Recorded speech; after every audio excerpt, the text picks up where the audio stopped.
మారిన మానవ జీవన శైలిలో భాగంగా ప్రకృతి విధానంలో సాగు చేసిన పంటలు అవసరమవుతున్నాయి.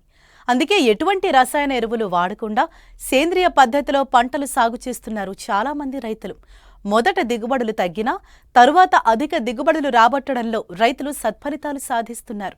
ఈ కోవలోనే పశ్చిమ గోదావరి జిల్లాకు చెందిన ఓ రైతు 5 ఏళ్లుగా ప్రకృతి వ్యవసాయంలో వరిని పండిస్తూ సత్ఫలితాలను సాధిస్తున్నారు.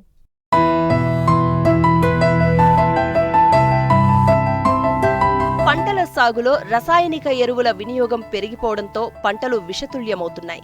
వాటి వల్ల జనం వింత రోగాల బారిన పడుతున్నారు.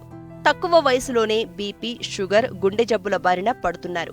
ఈ నేపథ్యంలోనే చాలా మంది ప్రకృతి విధానంలో పండించిన పంటలను తినాలనే అవగాహన పెరిగింది. అందుకే చాలా మంది రైతులు ఈ విధానంలో పంటలను సాగు చేస్తున్నారు. ఈ కోవలోనే పశ్చిమ గోదావరి జిల్లా ఆచంట గ్రామానికి చెందిన రైతు చిలుకూరి విశ్వేశ్వరరావు 5 ఏళ్లుగా ప్రకృతి విధానంలోనే వరి సాగు చేస్తున్నారు.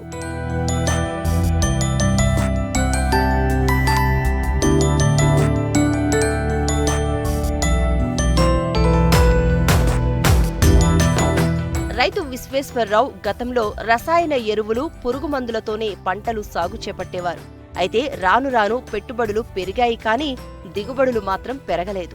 వచ్చిన దిగుబడులకు మార్కెట్లో సరైన గిట్టుబాటు ధర అందడం లేదు.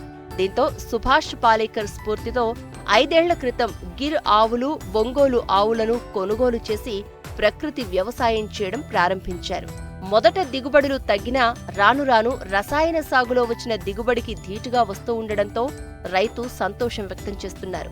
తక్కువ పెట్టుబడితో అధిక దిగుబడి రావడం, వచ్చిన ధాన్యాన్ని మరపట్టించి నేరుగా వినియోగదారులకు అమ్ముతూ అధిక లాభాలను ఆర్జిస్తున్నారు. నేను గత 5 సంవత్సరాల నుంచి ఆవు మజ్జిగతో వ్యవసాయం చేస్తాను సార్.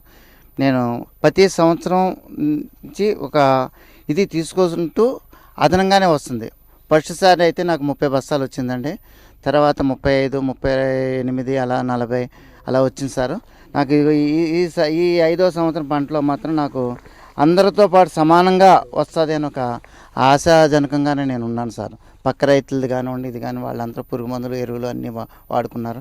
నేను కేవలం ఆవు మజ్జిగని లాస్ట్లో గత పంచిగవే ఒకటి కొట్టాను సార్. ఇది 13, 18 వెరైటీ మార్టేర్ ఫామ్ నుంచి తీసుకున్నాను. మా ఈ పక్క అంతా కూడా అందరూ అదే వాడతారు సార్. ఆ వెరైటీని మేము సారవలో పెడుతున్నాం. ఈ ఊడ్చిన తర్వాత మేము మజ్జిగేనండి, ఇంకా నాట్లు అయిపోయిన తర్వాత కేవలం ఈ మజ్జిగనే స్ప్రేయింగ్ ఇచ్చామండి. ఇంకా అది ఒక క్యాన్కి వచ్చండి, ఇప్పుడు 12 లీటర్లు పడుతుందండి. క్యాన్కి వచ్చి ఒక 3 లీటర్ల నుంచి పోస్తామండి. ఫస్ట్ హాఫ్ అంతా 3 పోస్తామండి. వరి ఇలా బాగా ఎదిగిన తర్వాత అయితే 4 లీటర్లు మజ్జిగ పోస్తామండి. ఆ మజ్జిగను కూడా అండి మేము బాగా ఒక నెలల్లో బాగా మురగబెట్టండి. ఆ మురిగిన వాసన వచ్చినటువంటి మజ్జిగని పుల్లగా అయిపోతుందండి. ఆ వాసన మజ్జిగనే మేము స్ప్రే చేస్తామండి. మేము ఫస్ట్ ఊడ్చిన 15 రోజులకు ఒకసారి స్ప్రేయింగ్ ఇచ్చామండి. తర్వాత మళ్ళీ ఒక 20 రోజులకు మళ్ళీ ఒకసారి అలా ఇచ్చామండి. చేను బాగా మంచి మందు వేసినట్టుగానే మంచి చక్కగా ఎదుక్కుంటూ వచ్చిందండి. ఒక ఎకరానికి వచ్చి 30 లీటర్ల నుంచి 40 లీటర్లు పడుతుంది సార్. ఇది 12 లీటర్ల క్యాన్కి ఒక 3 లీటర్ల మజ్జిగ పోస్తాం సార్. ముందు వరి బాగా పెరిగిన తర్వాత ఇప్పుడు ఈ రకంగా తయారయ్యేటప్పటికి 4 లీటర్లు వేస్తాం సార్ క్యాన్కి వచ్చి. అంటే 40 లీటర్లు పడుతుంది సార్. ఒక ట్రిప్కి ఒక ఎకరానికి 40 లీటర్ల మజ్జిగ స్ప్రేయింగ్ ఇస్తాం. అలాగే మేము 4వసారి చేసాం సార్.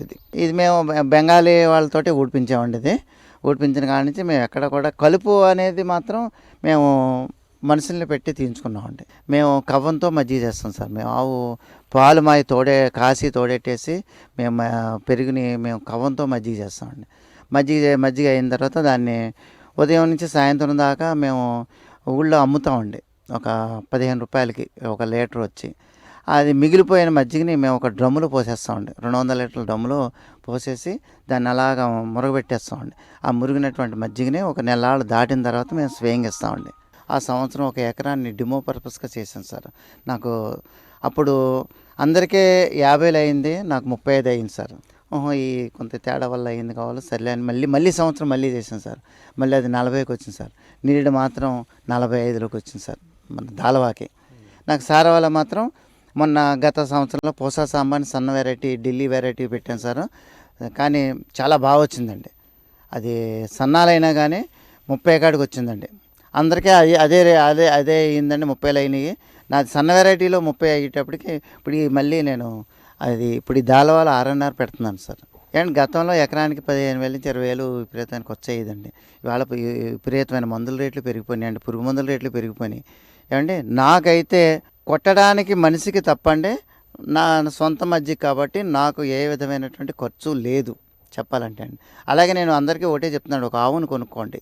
నేను ఈ రోజున పండించినటువంటి ధాన్యాన్ని అంతా కూడా దాన్ని రైస్గా మార్చుకుని సార్ నేను అమ్ముతున్నాను సార్. కిలో 80 రూపాయల నుంచి 70 రూపాయల దాకా నేను మార్కెట్ చేసుకుంటున్నాను. నాకు లాభదాయకంగానే ఉంది సార్.